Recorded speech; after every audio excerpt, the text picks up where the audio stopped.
Entender sobre bruxismo não é sempre fácil assim. E toda vez que eu estudo o bruxismo, eu vejo que existe uma nova atualização nesses termos. A cada 2 anos, parece que tudo que eu sei sobre o bruxismo mudou. E eu preciso ficar constantemente atualizado. Mas não se desespere, você está aqui para aprender comigo. E hoje eu trago para vocês 4 atualidades sobre bruxismo que você não sabia. A gente vai discutir vários pontos do bruxismo que vão fazer você se tornar uma pessoa atualizada e referência nessa área. Eu sou o professor André Porporati, sou criador do método de ensino DTM Fácil e hoje eu quero te ensinar de uma forma fácil bruxismo. A gente vai aprender vários pontos sobre o bruxismo que eu garanto que você não sabia, baseado nos melhores estudos, nas melhores pesquisas que eu tenho constantemente lido e aprendido. Eu quero compartilhar isso com vocês aqui nesse ATM Flix. Vamos lá? Eu quero que você entenda de verdade o bruxismo e eu quero que você entenda essas 4 atualidades sobre o bruxismo. E a primeira das atualidades que eu gostaria de falar é que realmente, aqui como número 1, a definição do bruxismo mudou. É isso mesmo. Aquilo que a gente conhecia como bruxismo hoje está totalmente atualizado, está totalmente diferente. E todos os pesquisadores e cientistas da área do bruxismo têm constantemente se adaptado e se atualizado nessa temática. O que eu sabia sobre bruxismo há 2 anos atrás já está totalmente diferente do que eu sei hoje sobre o bruxismo. E a cada ano eu preciso me atualizar, porque eu sei que tem novos artigos vindo, novas pesquisas vindo sobre bruxismo e está mudando muita coisa. Por isso, que se estudar esse assunto e atualizar com pessoas que sabem, que têm conhecimento e que entendem de ciência é a melhor forma de você se tornar um profissional referência na área de bruxismo e disfunção temporomandibular. O bruxismo antigamente era chamado de ranger. Deixa eu escrever aqui. Então, antigamente o bruxismo era ranger os dentes. Acreditava que era apenas isso, a pessoa rangia os dentes. Mas muita coisa mudou. E lá em 2013 começaram-se as atualizações. Em 2013, um grupo de pesquisadores encabeçado pelo Frank Lubiso, Alberg, Glarus, Cato, Coiano, Gilles Lavini, René Delille, Daniele Manfredini, Peter Svensson, Winocur, vários profissionais excelentes nessa área, nessa temática de bruxismo, resolveram se unir e fizeram um consensus, ou um consenso, né?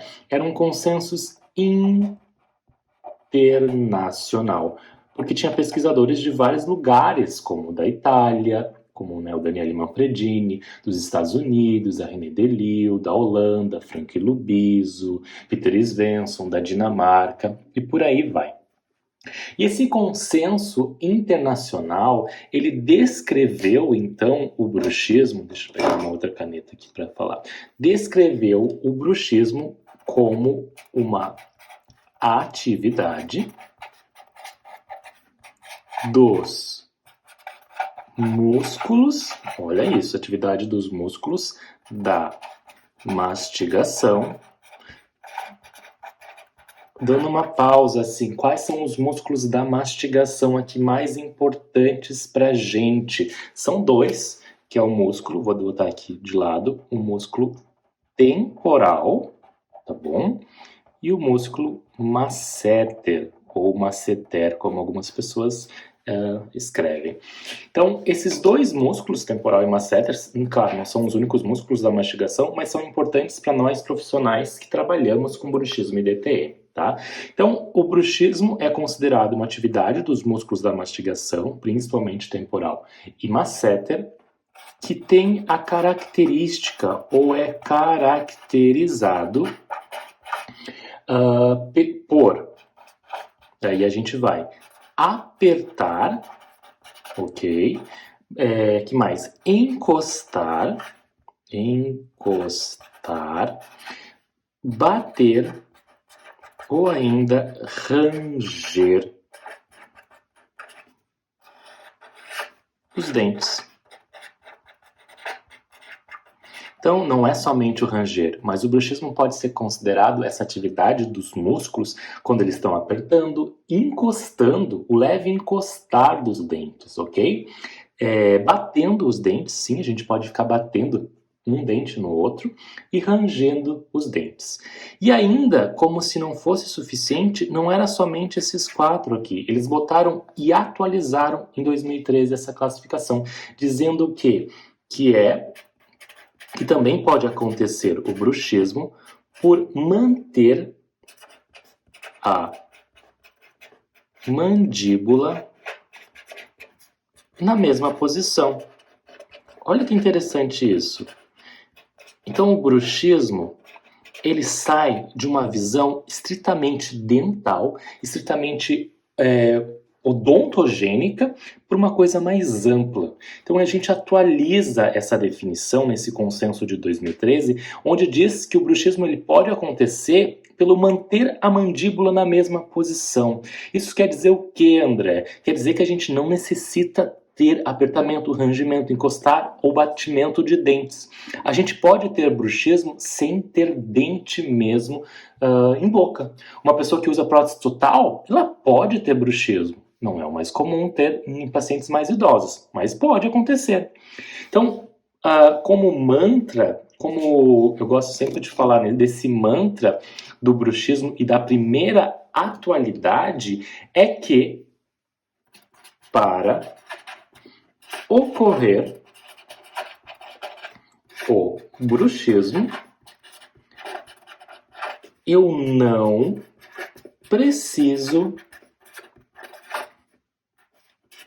encostar os dentes. Caraca, isso foi um boom, um choque em todos os pesquisadores, os dentistas que trabalhavam com esse assunto, porque vem falar que a gente não precisa de dente para ter o bruxismo. O bruxismo acontece independente de como estão os dentes em boca, se eles estão bem ocluídos ou não. O bruxismo ele tem uma gênese a nível de sistema nervoso central.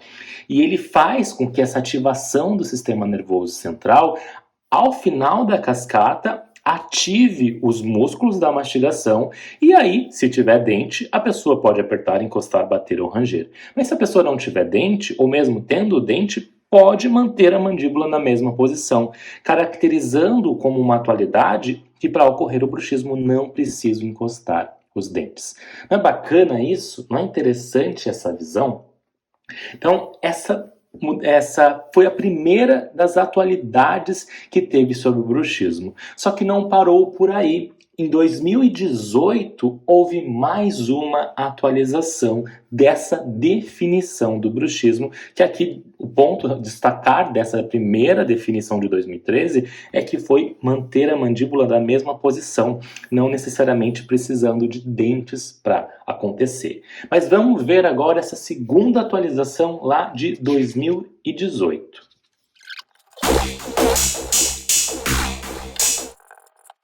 Então, lá em 2018, esse mesmo grupo de pesquisadores, com alguns outros pesquisadores adicionaram, eles fizeram mais um consenso internacional. Eu estou misturando aqui o inglês com o português. Então, esse consenso foi atualizado em 2018. Também encabeçado por Frank Lubiso, mas teve Albert, Karen Rafael, o Etzelar, Glaus, Cato, Santiago, Inokura, Anton Delate, René Delio, Koiano, Gilles Lavine, Peter Svensson e Daniele Manfredini. Foi um grande grupo de experts nesse assunto.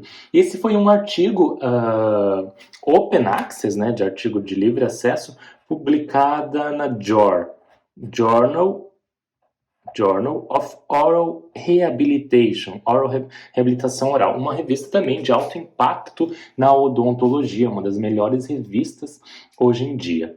E esse consenso, eu sempre falo, esses artigos eles são de livre acesso e eu também disponibilizo para os meus alunos numa pasta que eu tenho triada, selecionada, com os melhores artigos que eu leio todo ano. Essa pasta de artigo triado e selecionado eu disponibilizo para os meus alunos lá do meu Master Curso.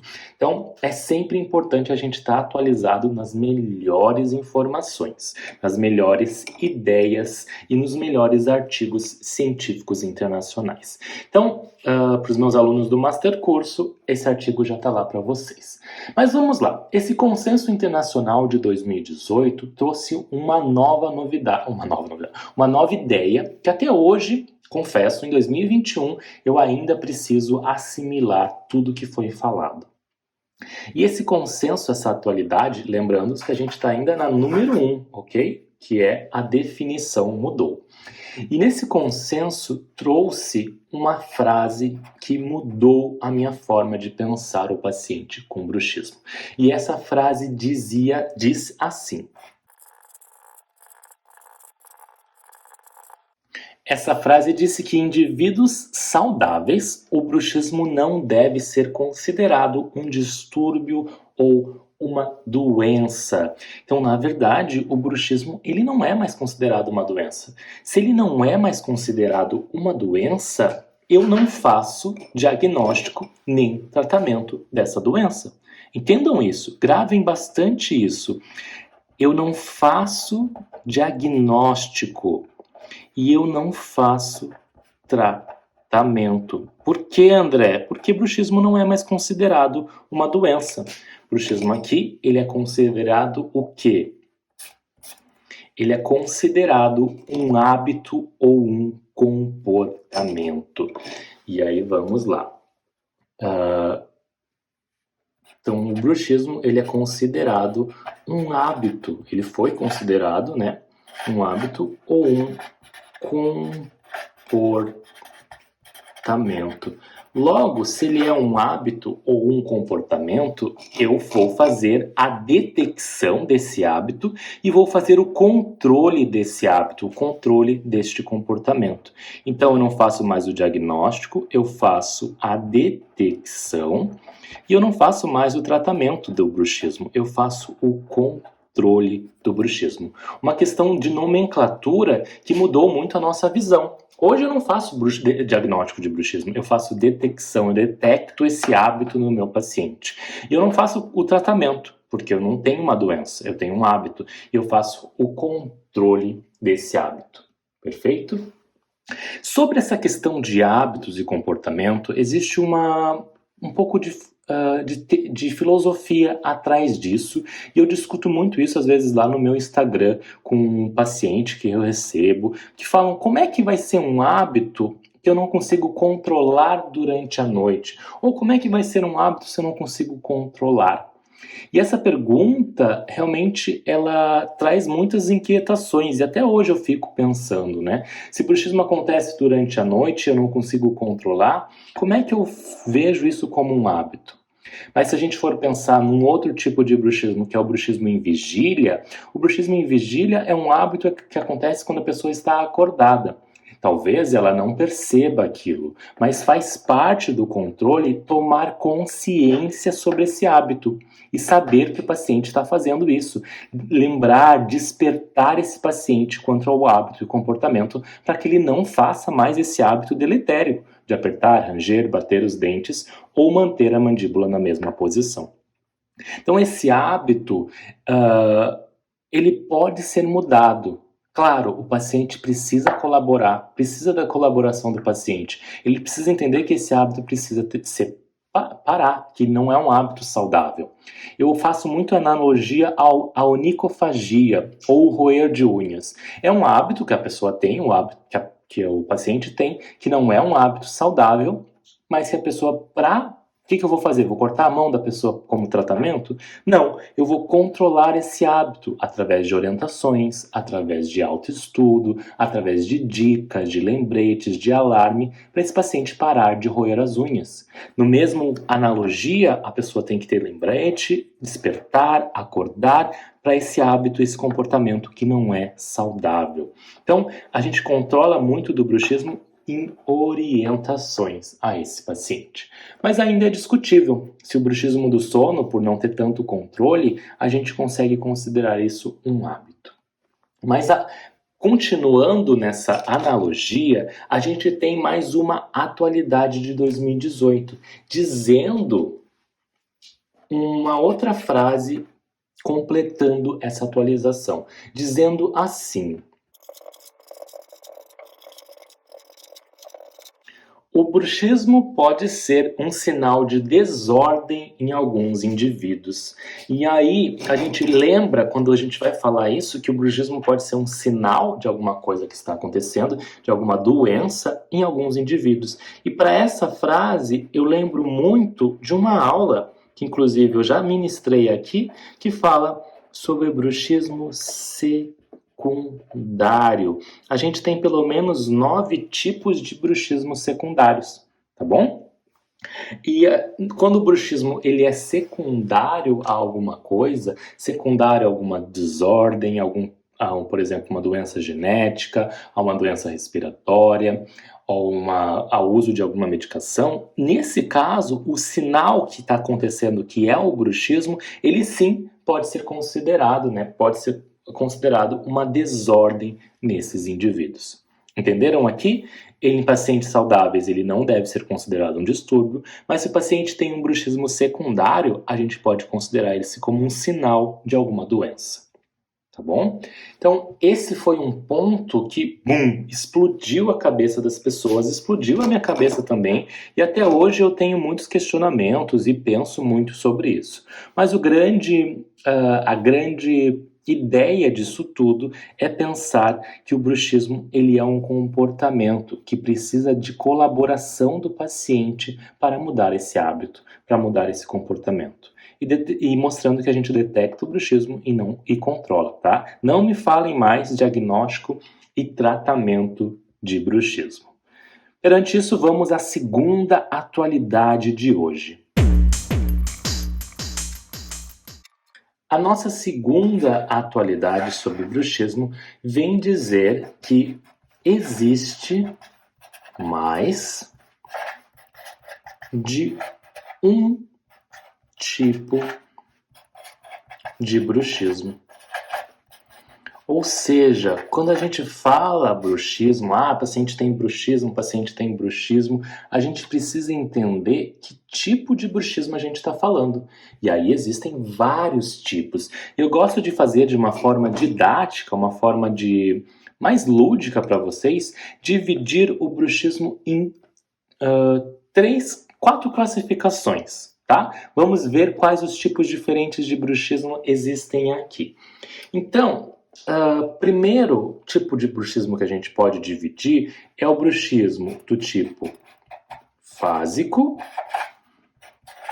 tônico ou misto, ok? Isso depende muito da contração muscular que está acontecendo aqui. Então, é baseada na contração muscular. A contração muscular que acontece no bruxismo fásico é aquela contração que a gente pode pensar do ranger dos dentes, tá bom?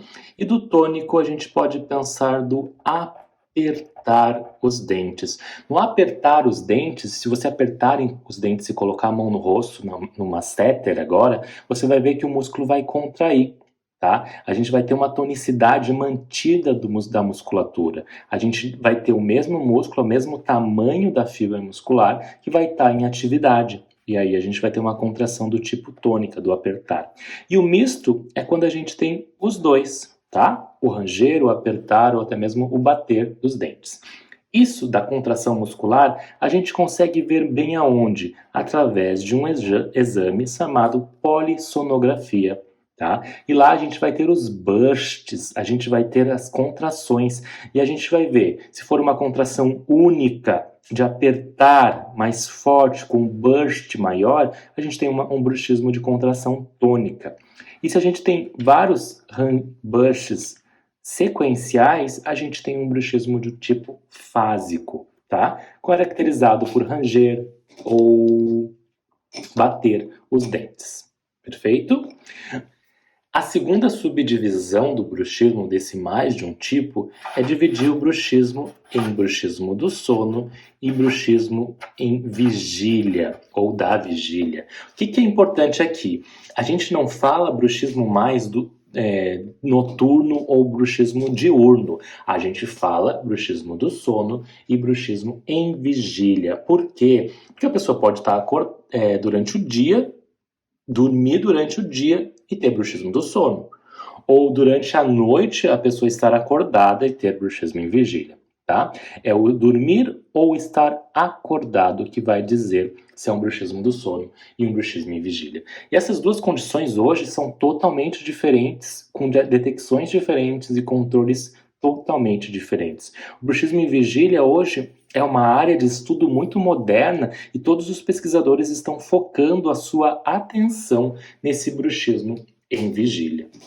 E a gente destaca aqui e a gente chama atenção um pouco mais para esse tipo de bruxismo, tá bom? O que mais a gente vai falar? A gente tem agora também o bruxismo do tipo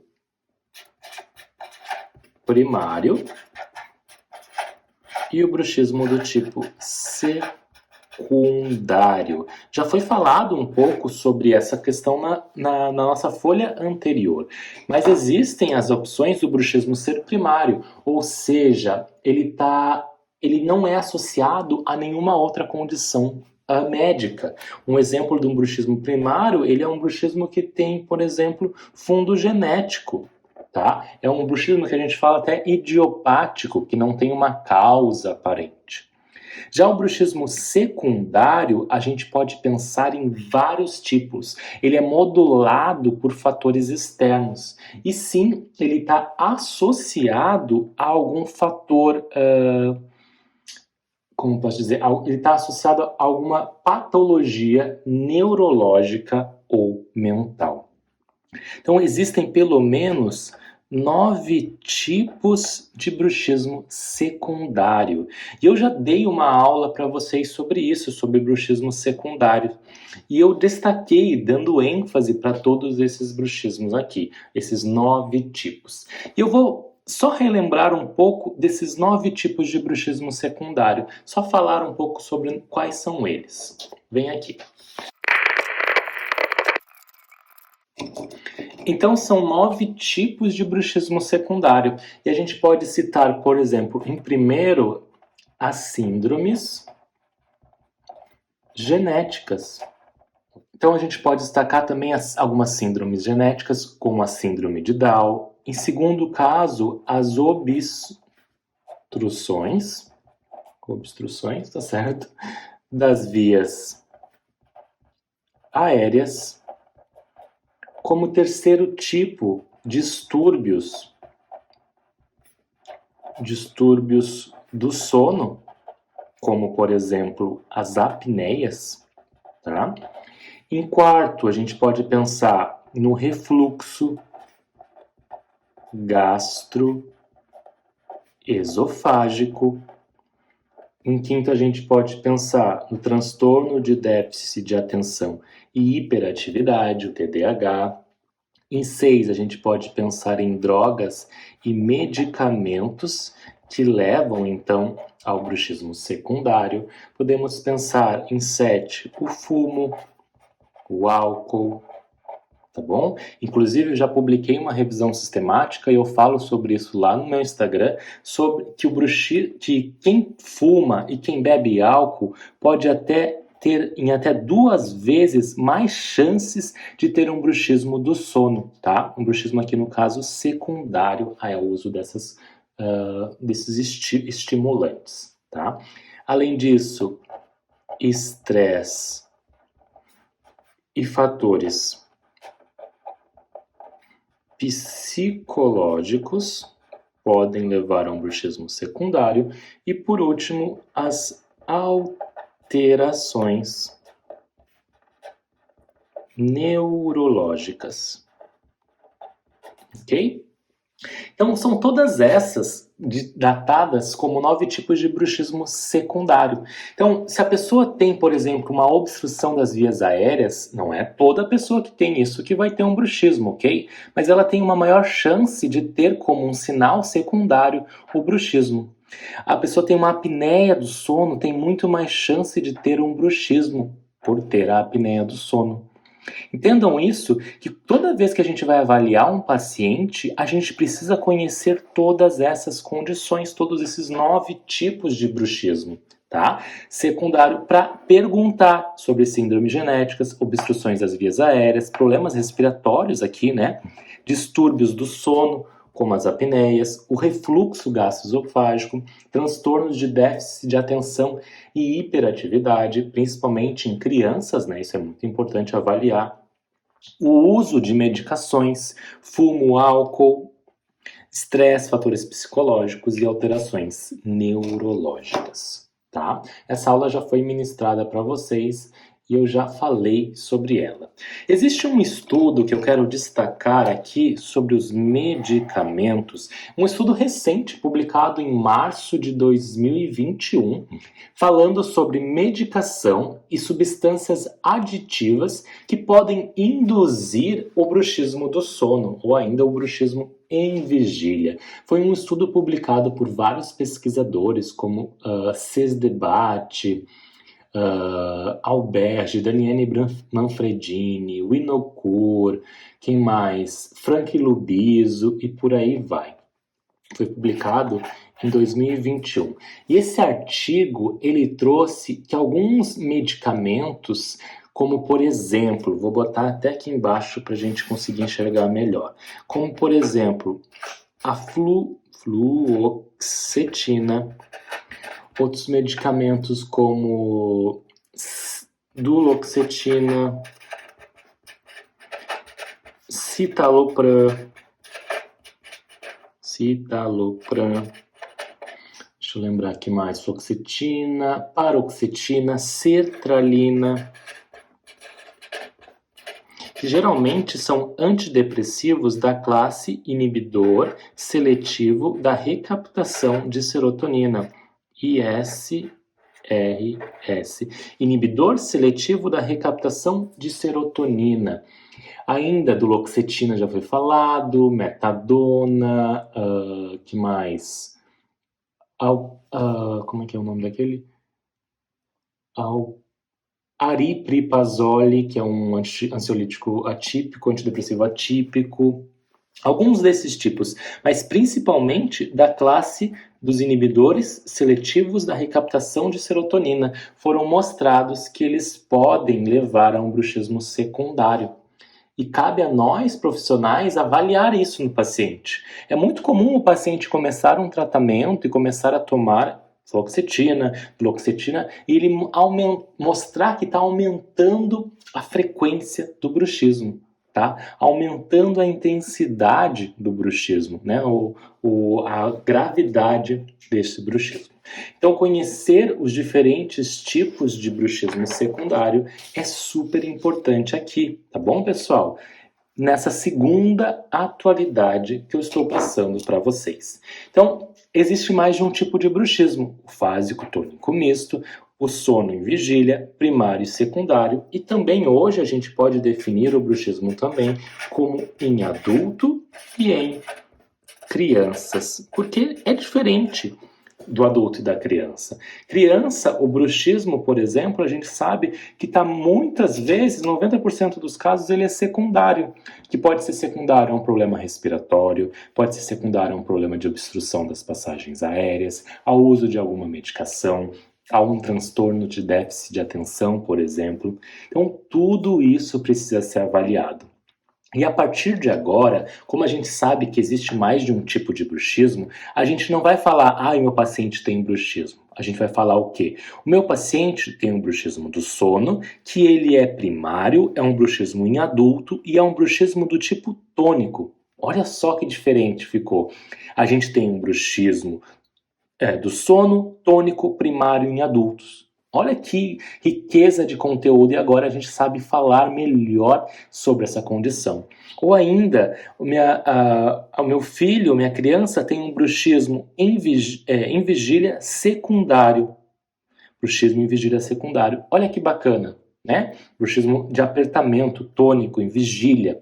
Então, a gente tem mais riqueza de conteúdo. Veja como você está se atualizando aqui e aprendendo e está se tornando uma referência nesse assunto.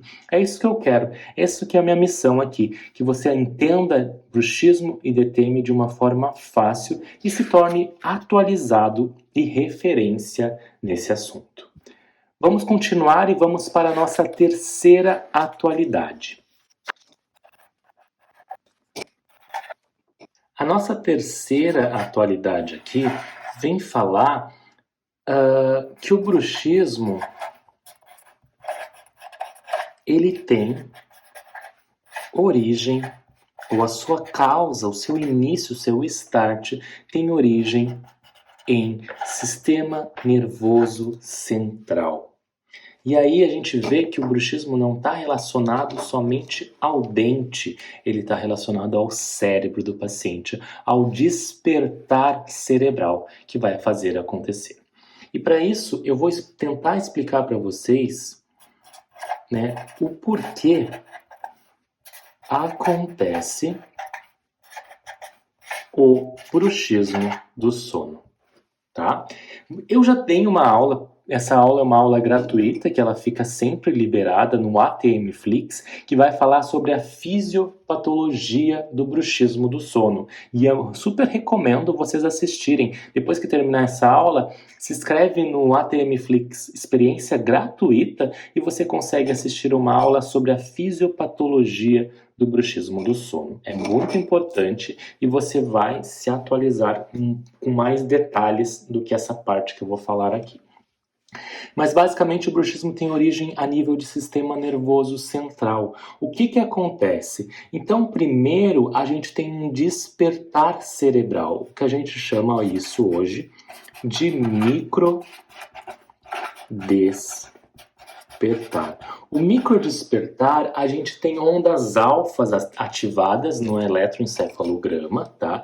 Mas é um microdespertar cerebral, digamos assim. Não é que eu acordo durante o sono, não. Eu tenho ali um despertar do meu cérebro, o meu cérebro desperta. Isso acontece 4 segundos antes do ranger dos dentes. Tá? Do apertar, ranger ou bater os dentes. Então, primeira coisa que a gente vai ter é o micro despertar. Em segundo momento, a gente, depois do micro despertar, a gente vai ter ataque cardíaco, ok? Ataque cardíaco vai acontecer 1 segundo antes do apertar, do ranger ou do bater os dentes. Depois da taquicardia, a gente vai ter aquilo que a gente chama de RMMA, ou ainda atividade muscular mastigatória rítmica. Essa atividade muscular mastigatória rítmica é o próprio bruxismo em si. Como a gente falou lá, o bruxismo ele é uma atividade muscular dos músculos mastigatórios, por apertar, bater, ranger, ou ainda manter os dentes na própria mandíbula na mesma posição. Vamos relembrar aqui, volta lá. Ó, a definição do bruxismo diz que a atividade dos músculos da mastigação, caracterizado por apertar, encostar, bater ou ranger os dentes, ou manter a mandíbula na mesma posição. É isso que acontece, é essa atividade RMMA, atividade muscular mastigatória rítmica, vem da sigla do inglês, tá bom?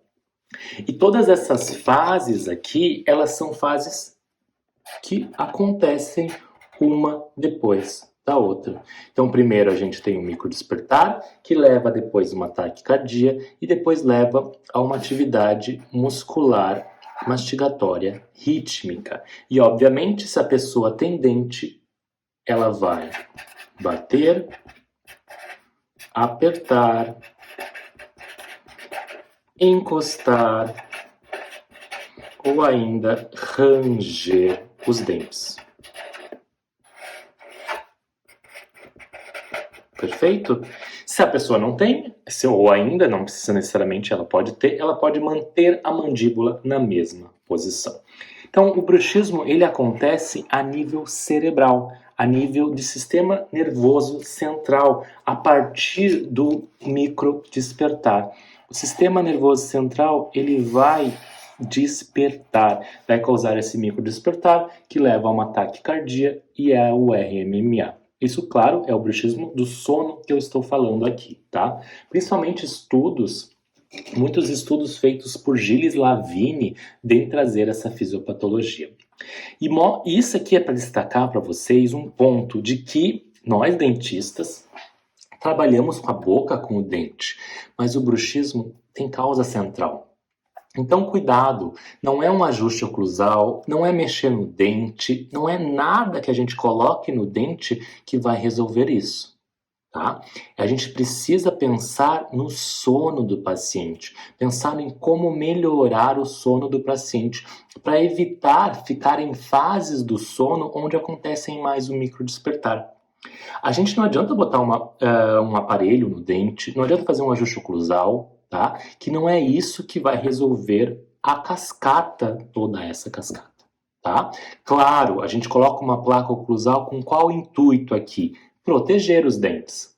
Sabendo que vem lá de origem do sistema nervoso central, isso vai continuar acontecendo, eu preciso usar um aparelho como uma placa oclusal para proteger os dentes do meu paciente. Isso é obrigatório quando o paciente tem bruxismo do sono, ele precisa proteger as estruturas dentais, né? Se você tem essa finalidade, esse cuidado.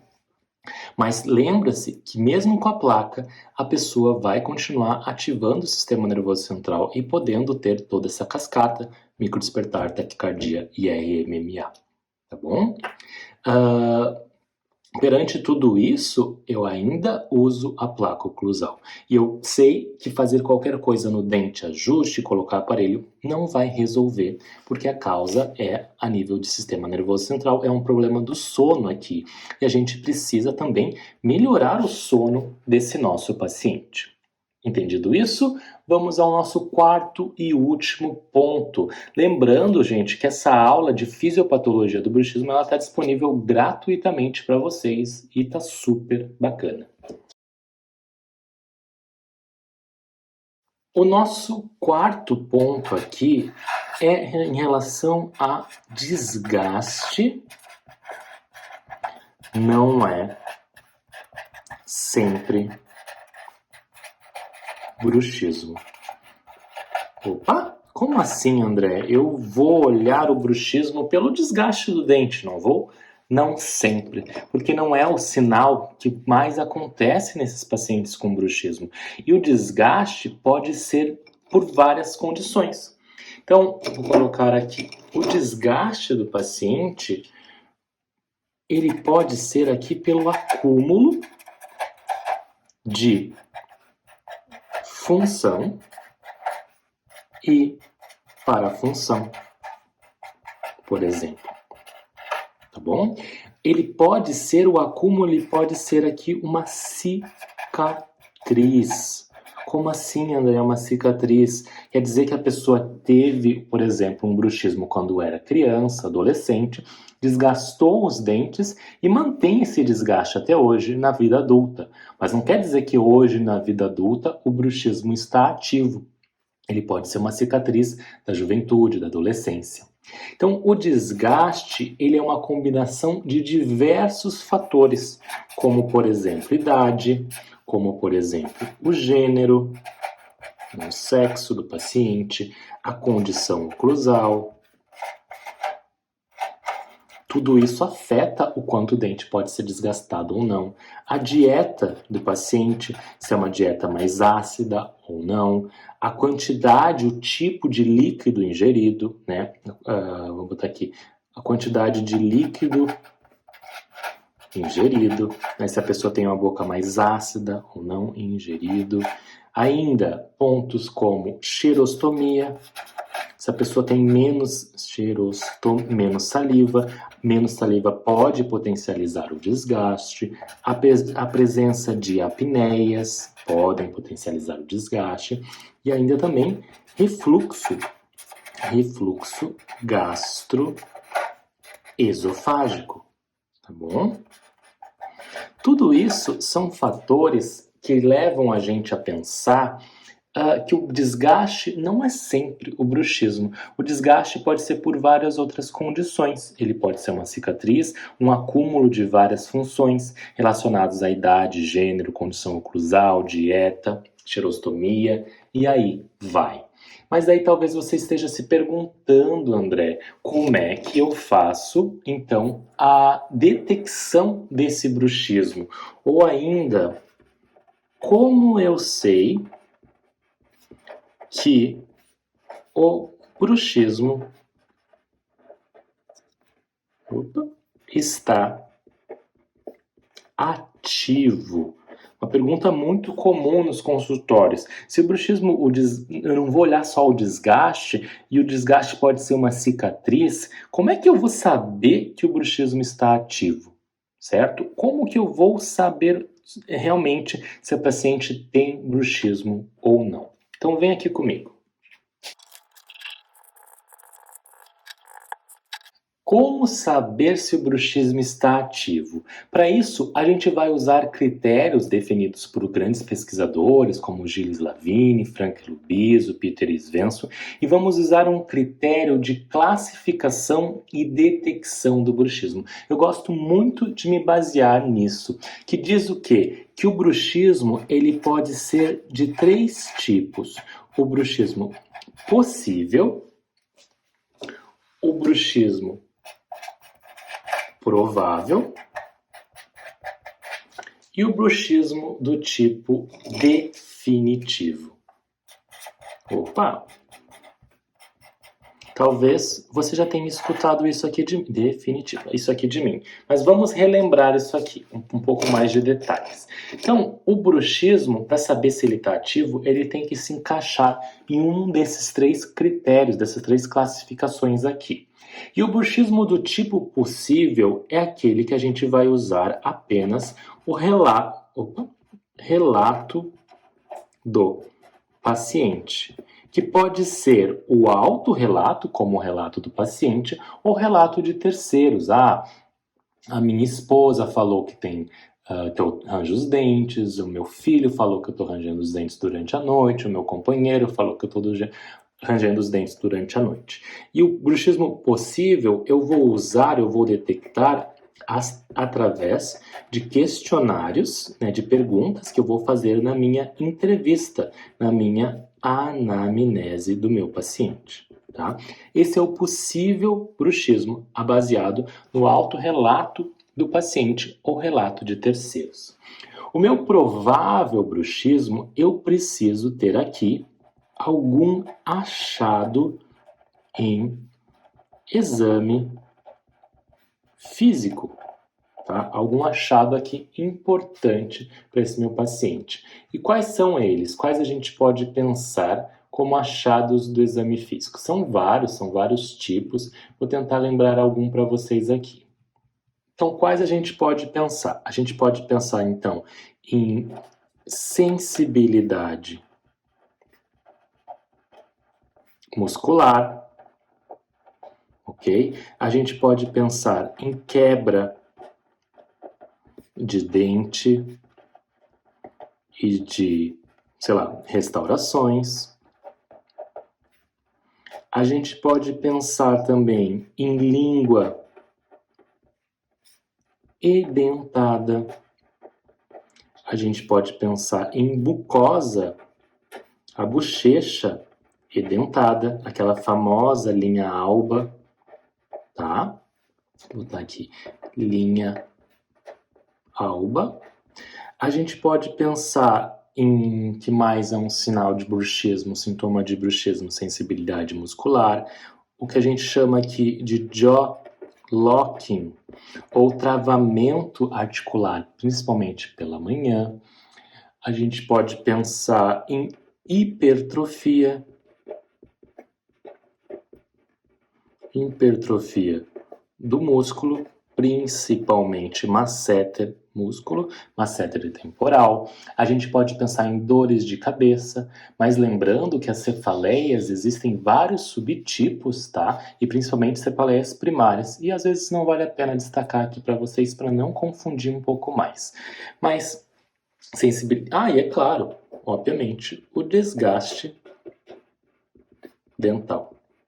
A gente pode ter como sinais e sintomas do bruxismo um achado clínico no exame físico, sensibilidade muscular, quebra de dentes e restaurações, língua edentada, mucosa edentada em linha alba, jaw locking, que é o travamento articular, hipertrofia do músculo e desgaste dental.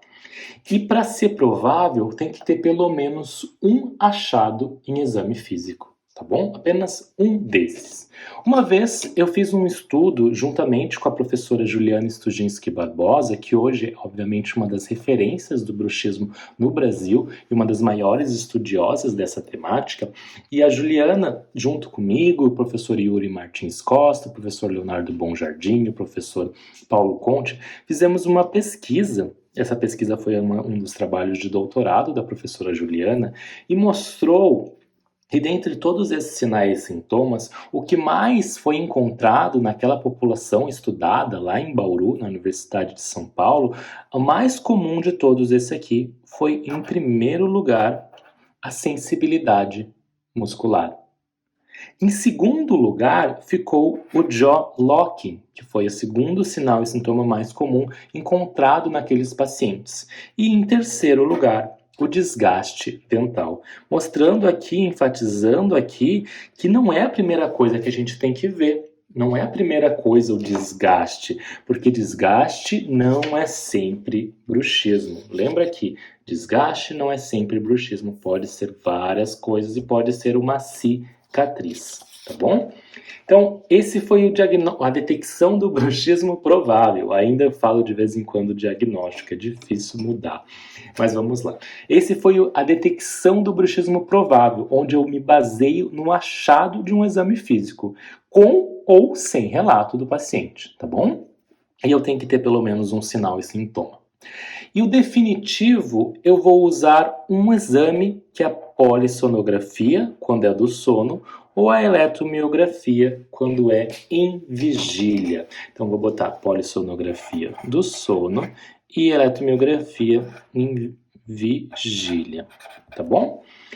São aparelhos que você coloca, são eletrodos que você coloca no músculo do paciente e você vai acompanhar ele durante o sono ou durante a vigília para ver se ele está apertando, batendo, rangendo ou mantendo a mandíbula na mesma posição.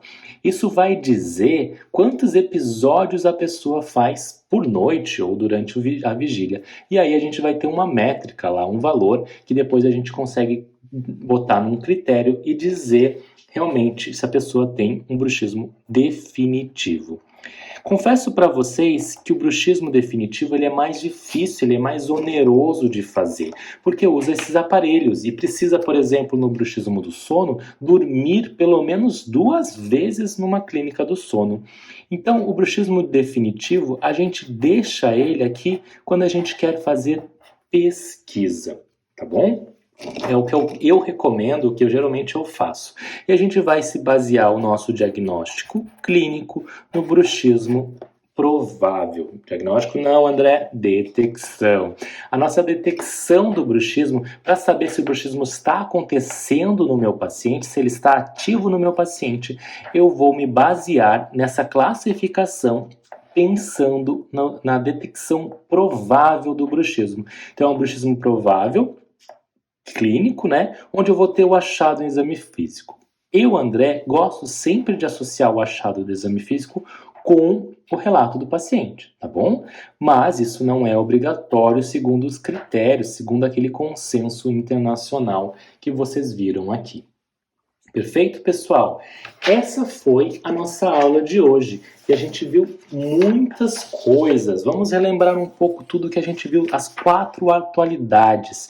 A gente viu que a definição do bruxismo mudou, onde ela é caracterizada por atividade dos músculos de apertar, encostar, bater os dentes e manter a mandíbula na mesma posição. A gente não precisa encostar os dentes para acontecer o bruxismo.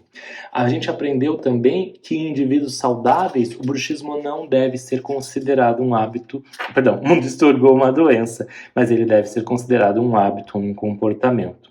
Então eu não faço diagnóstico nem tratamento, eu faço a detecção e o controle do bruxismo. A gente viu na nossa segunda atualidade que existem mais de um bruxismo, como o bruxismo fásico, tônico e misto, bruxismo do sono em vigília, primário e secundário, adulto e em crianças. A gente falou um pouquinho sobre 9 tipos diferentes de bruxismo secundário. A gente viu também, o terceiro ponto, que o bruxismo tem origem no sistema nervoso central, vendo que a cascata acontece num microdespertar que depois leva a uma taquicardia e depois uma atividade muscular mastigatória rítmica, para depois acontecer o ranger, o bater dos dentes. E o quarto ponto, a gente viu que desgaste não é sempre bruxismo. Ele pode ser por um acúmulo de função e parafunção, e pode ser uma cicatriz. Perante isso, para detectar o bruxismo aqui, a gente pode usar essa classificação de bruxismo possível, provável ou definitivo, sendo que na clínica eu acabo usando mais o provável e o definitivo a gente acaba deixando mais para a pesquisa. Essa foi a nossa aula de hoje. Espero que vocês tenham aproveitado. Qualquer dúvida, me mande no comentário ou mesmo nos comentários desse vídeo. Espero que você esteja aproveitando todas essas aulas aqui do ATM Flix. Eu vejo você na nossa próxima aula. Ei, mas espera aí! Você sabe bem o que é o ATM Flix? O ATM Flix é um programa de assinatura mensal onde você recebe 4 aulas por mês, uma aula por semana, como essa aqui. E você consegue se atualizar nesse universo que não para de crescer. São aulas que vão te atualizar em DTM, bruxismo e neuropatias. São aulas gravadas em estúdio com essa didática que vocês estão vendo aqui. Essa aula que vocês estão vendo, ela vai ficar gratuita para todo mundo, ela é acessível para todo mundo, mas ela dura apenas uma semana. Depois de uma semana, ela vai para o ATM Flix, a experiência completa, onde você pode assistir quantas vezes quiser. Essa aula, junto com outras 21 aulas anteriores, você vai ter disponível imediatamente ao fazer a sua assinatura no ATM Flix. Eu quero te atualizar, eu quero que você seja referência nos estudos dessa temática e você seja referência na sua cidade. Vem comigo atualizar e estudar de verdade, é isso que eu quero, essa é a minha missão e, obviamente, sempre de uma forma fácil. Se você ainda não recebe essas aulas do ATM Flix no seu WhatsApp, aqui na descrição do vídeo você pode se cadastrar para receber ela no seu WhatsApp. Se ainda você quer assinar o programa completo, a experiência completa do ATM Flix, você também consegue ver aqui embaixo na descrição desse vídeo. Muito obrigado, até a próxima aula.